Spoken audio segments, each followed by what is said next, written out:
Welcome to Altar of the Demo Gods.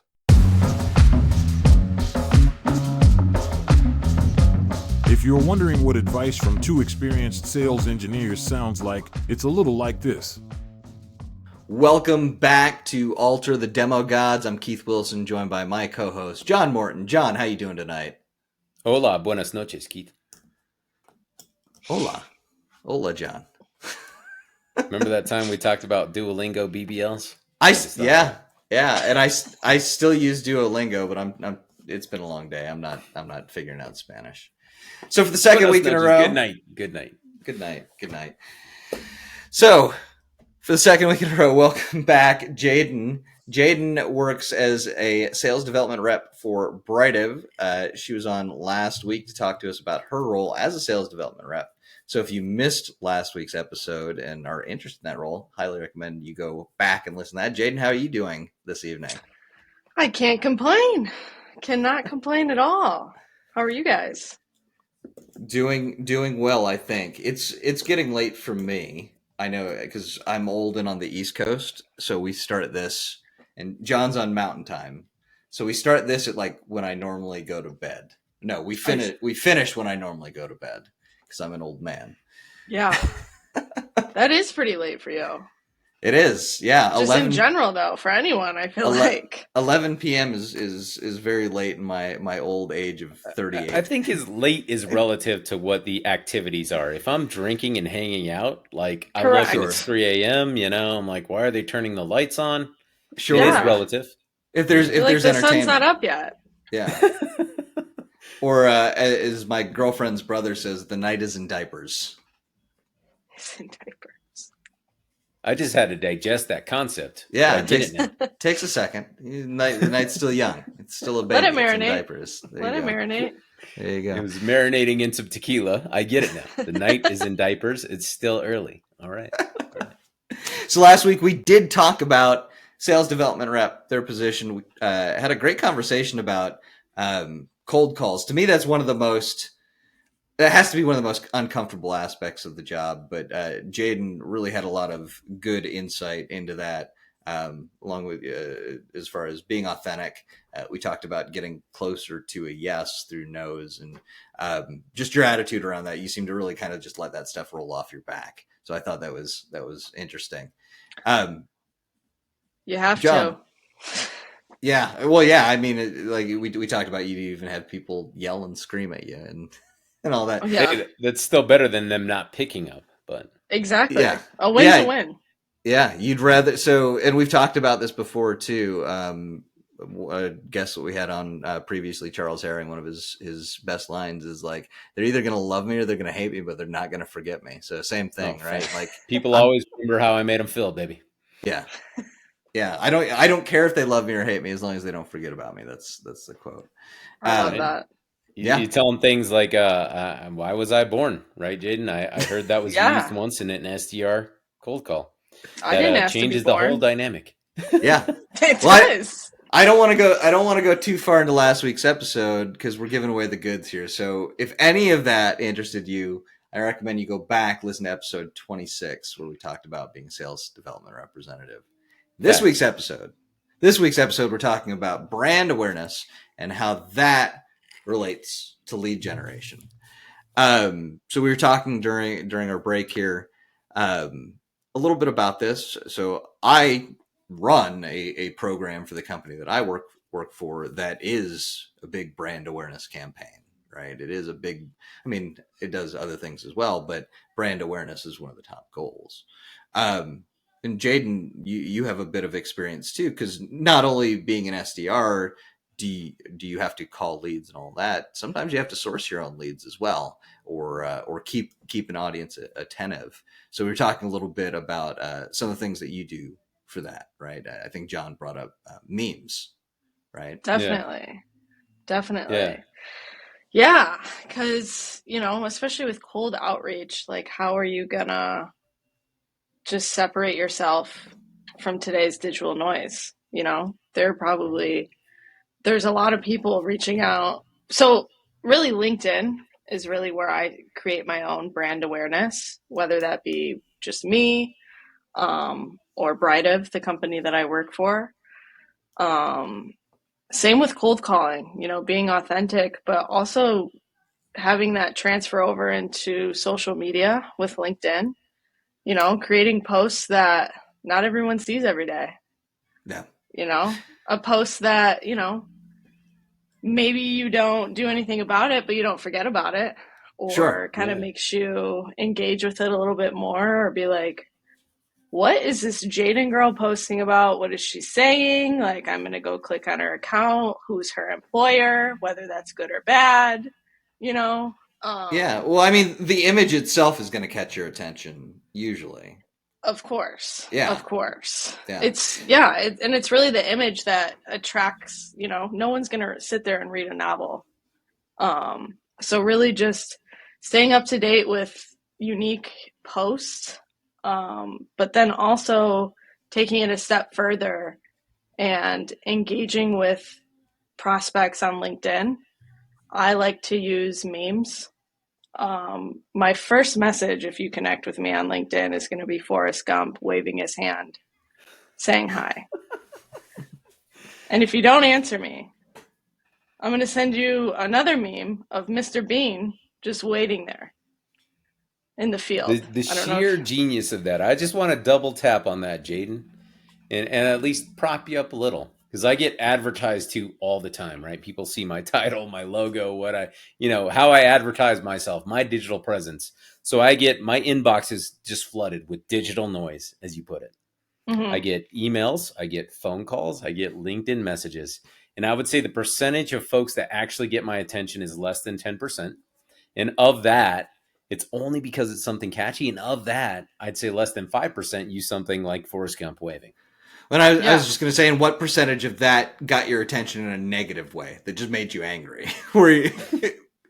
I wish they would make me angry. It's not even that. It's most redundant noise. You said it so well. But if it was something I want to engage with, and maybe we can talk about this a little because it's correlating to marketing specifically.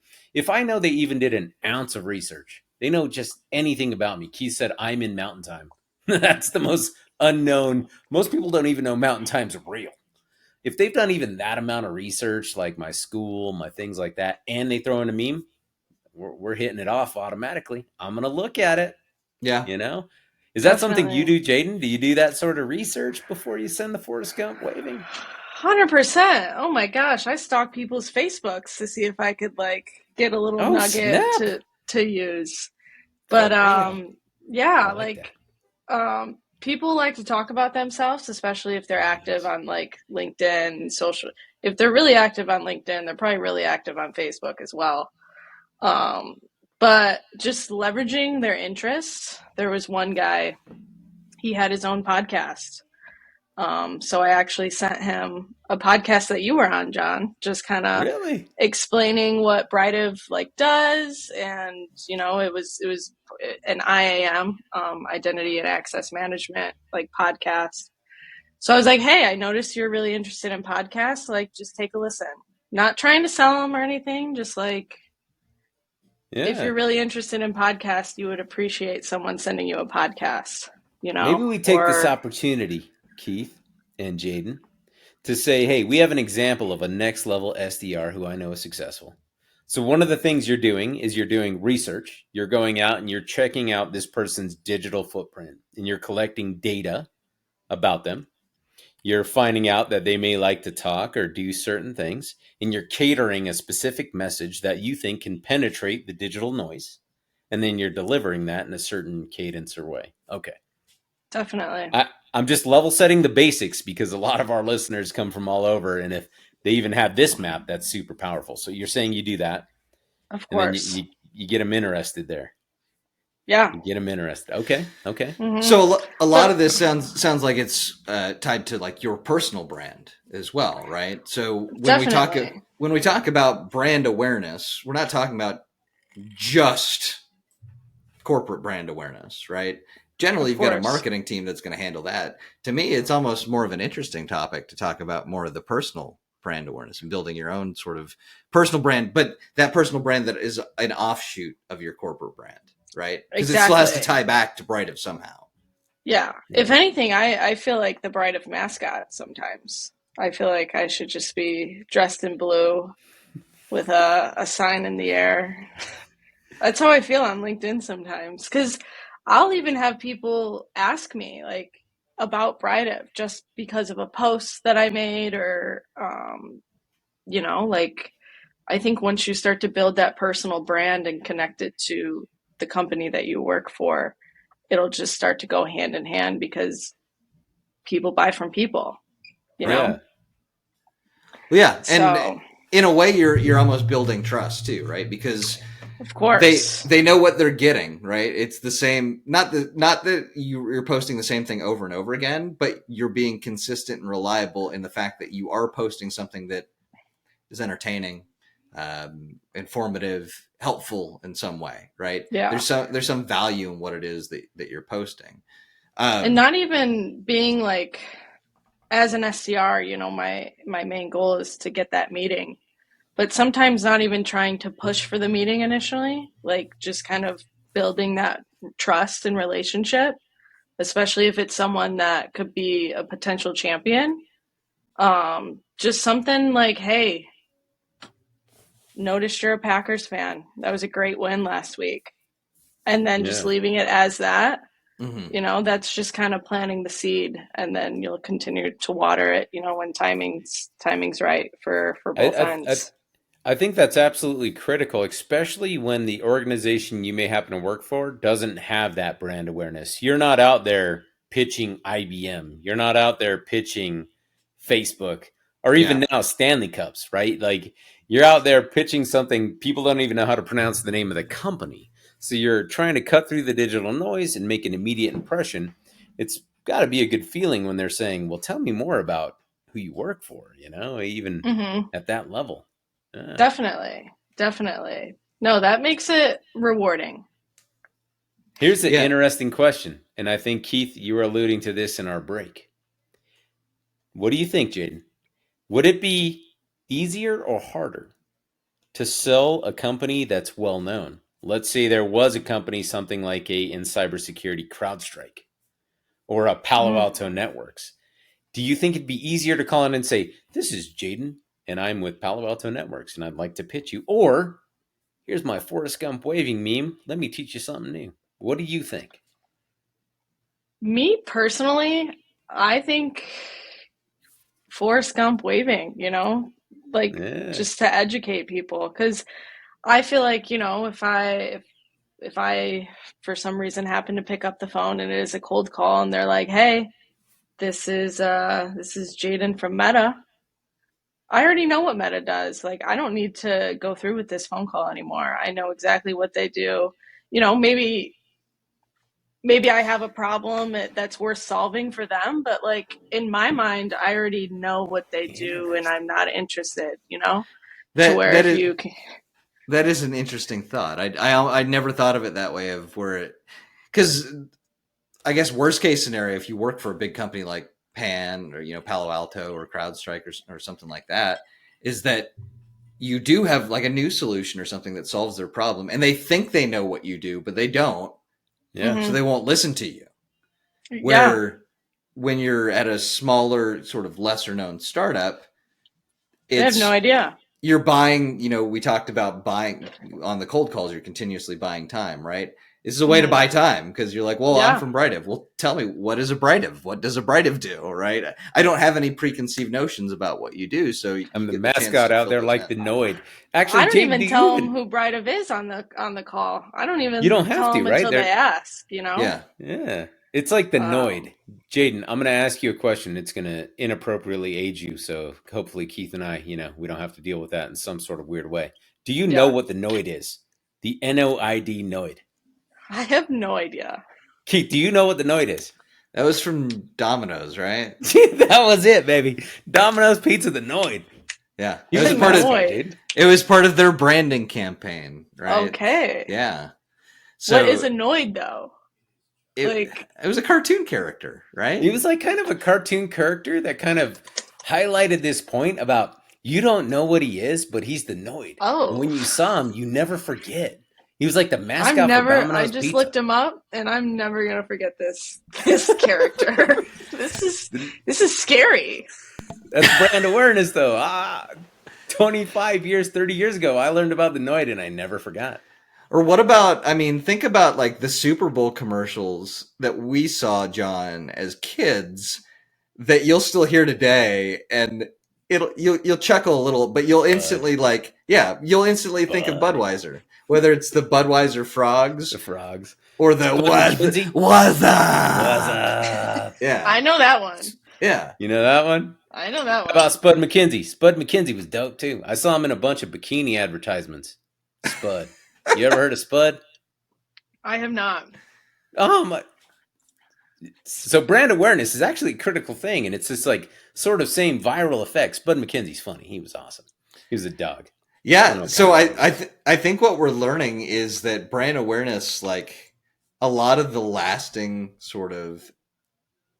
impressions of your brand are made memorable by being weird or being different. Right. Right. Yeah. Just I think being Definitely. different, not exactly weird. Weird has a negative connotation, but it makes that. I like the way you put it, Jayden. Cut through the digital noise, like the Noid, and it just made an impact on somebody. And even if it's a personal brand, they learn more about your organization holistically. That's the value of it. Yeah. Right. Yeah. So even when you're doing the outreach as like an SDR and you're having your own personal brand come through in authenticity with that unique flair, that's what I'm looking for. I'm telling you right now, I deleted like 50 emails just now because I don't want to read them. Yeah. Genuinely. And like, you shouldn't have to read them either. It should be short and sweet. You know? Yeah. I think if you're not addressing my pain within like the first 2 or 3 sentences, I'm done. you're not reading it. You're not Actually, even opening it. If you don't address my pain in the subject line, I'm not going to open it. Like Exactly. I wouldn't even say addressing pain. I'm just saying getting my interest. I read and think like a 5th grader. Sure. For the love of God. Sure. But Jayden's seen my emails. So I'm like, God, it's already sent. I'm not going to try to edit it at this point.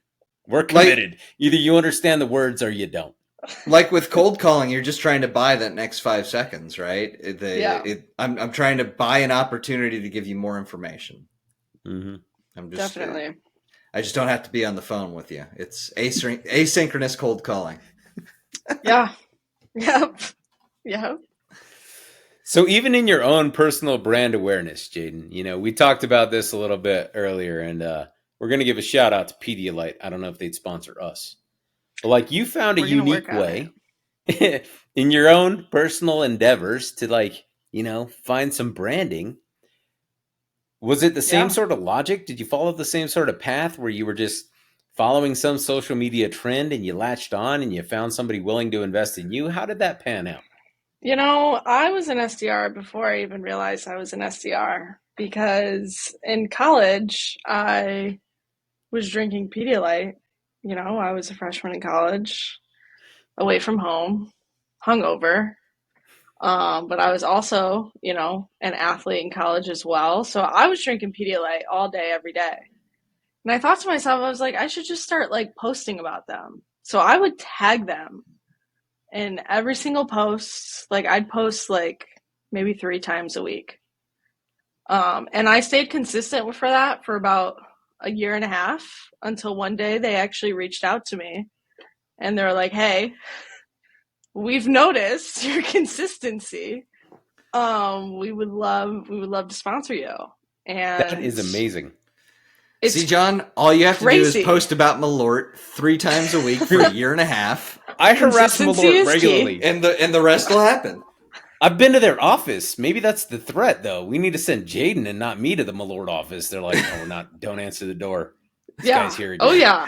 He's going to empty us out. He's going to empty us out. So you just constantly tagged him. You constantly hit him up. Constantly tagged him. And I would do I would have like a random, like just like a family photo or something and just Photoshop like Pedialytes in random places. God, like that's what Malort's doing right now. Okay. You know, so like I would just and I just thought it was funny. Like me and I was known on campus as the Pedialyte girl. And then like I actually got like the Team Pedialyte invitation and I was like, wow, this is crazy. Then you really became the Pedialyte girl. I really manifested that one. That is amazing. You became Miss But yeah, Pedialyte. they to this day send me a bunch of Pedialyte. So here's the question. Was it a marketing person that reached out or someone from sales? Who was it that said, hey, Jayden, we like what you're doing? It was a marketing person that reached Okay. out to me. But yeah. And And so they just kind of now, said, we like what you're doing. Keep doing what you're doing. keep doing what you're doing. We love what you're doing. You're very You were consistent. you were Mind you, driving there's brand like awareness. NFL players that are also on Team Pedialyte. Like, I'm just a girl that was like trying to hydrate, you know? Like, Trying to recover literally from yeah, both I'm just athletics down and bad. wild nights. I'm just down bad. Wow. So it was really funny, but I mean, that's kind of what really started just like my career in general, honestly. Like, to break in, I don't think I understood at the time how hard that is to break into an account like Pedialyte, who's essentially owned by Abbott. Like, that's kind of a big deal to not have any. Yeah. So I feel like That's what that's I'm what kind saying. of Kudos. piqued my interest, and now that's what I do for a living. So you essentially had a brand awareness campaign that you were running for Pedialyte for a year and a half before they compensated you in some Correct. way for Correct. running a brand awareness campaign for them. But now you can apply those same skills to the work you do for Brightive, which That's exactly what I do. Which is, I mean, I don't think we really talked. I don't think we really expressed how important that is in a smaller startup, right? Where if you have a marketing team that's doing corporate brand awareness, like generally they're going to be pretty small, and they've got, they only have so much time, so much energy, and they may not get as creative as you do with memes and stuff like that because they have to reflect the corporate personality, and that's just it. Where you can reflect that corporate personality, but through your own lens, right? So, of course, yeah. So, and being in sales, but also leveraging marketing, I feel like I kind of have this like, I'm on the front lines. I know what's resonating with people, and I know the kind of messaging that is making that light bulb moment happen. So to amplify that on a platform, it blows up. So one of the best quotes I ever heard I heard it third hand. It's from Robert Herjavec from Shark Tank and Herjavec Group. But he met, this was when I worked at IBM, and he met the chief marketing officer for IBM Internet Security, right? And so it was the chief marketing officer telling us the story, and he told him what he did. And he's like, "Oh, you work in marketing. You're just a salesperson that's afraid to pick up the phone." I mean, that's just a salesperson without a quota. Yeah, your marketing is doing the sales, but not directly, right? They're not doing the interaction with the customer. A lot of it's put it out there, see what works, measure, and continue to do that. You're having one-sided conversations with the customer, where as an SDR, you have that bi-directional communication. So you get to put stuff out and get instant feedback on it, right? Or you just get to learn more about your prospects. It's a lot harder too to measure like success in that realm of marketing. It's not like you can quantify everything, right? Like how many people are looking at that meme versus responded to it. They're two different things. But I'm going to say this, and I don't want it to be misinterpreted. There's always some beauty in youth. So I'm glad we can have you, Jayden, because understanding our Spuds McKenzie and Noid references, I'm looking for that now from a younger generation. And let's just be honest, the demographic of buyers is changing as time progresses. I acknowledge I'm getting older. Gray hair, handsome, wisdom. But that doesn't mean, we shouldn't be addressing how people interact and engage with organizations of a certain demographic now. We have to acknowledge those differences and latch onto it and acknowledge where there's opportunity. So I'm leaning on you personally, Jayden, to kind of give me that feedback. Hey, this is what they're responding to. And although it may not make sense to me and Keith, if it works, it works. Yeah. You got to take that brand awareness forward and replicate that in whatever way you can, right? And acknowledge your own bias and then say, cool, let's latch onto this and figure out how to make it better, right? I think, 100%. holistically as a business, it's worth looking at. I went a little philosophical there, but it's what I do. All right, John, Jayden, we're coming up on the bittersweet part of our show. It's where we wrap up. We're each going to summarize. I'll go first. John, we'll go and give Jayden a minute to collect your thoughts. We'll just kind of talk about. Actually, you know what, Jayden, I'll let you go first because I feel like we probably stole your thunder last time we did this. Where you know by making you go last, you didn't really have much else to pull from, right? So I'm talking right now, so you have a second to think. Yeah. While Jayden's thinking about how she's going to summarize the show, I will use this chance to tell you, if you enjoy this podcast, or if you watch this on YouTube, this video podcast, or whatever you want to call it, make sure you like, share, subscribe, all that good stuff. Comment, tell your friends about us. If you are unsure of where to listen to us, we're on anywhere you can get a podcast, but if you really need a link and you need more information, you can get all things Alter the Demo Gods by going to demogodspod.com. If you have any questions for us or think you'd be a good guest on the show like Jayden, you can email us at demogodspod@gmail.com. So with that, I'm going to go back to, we'll go in reverse order this time. Jayden, John, and then I'll wrap it up. So Jayden, what are your final thoughts for the show?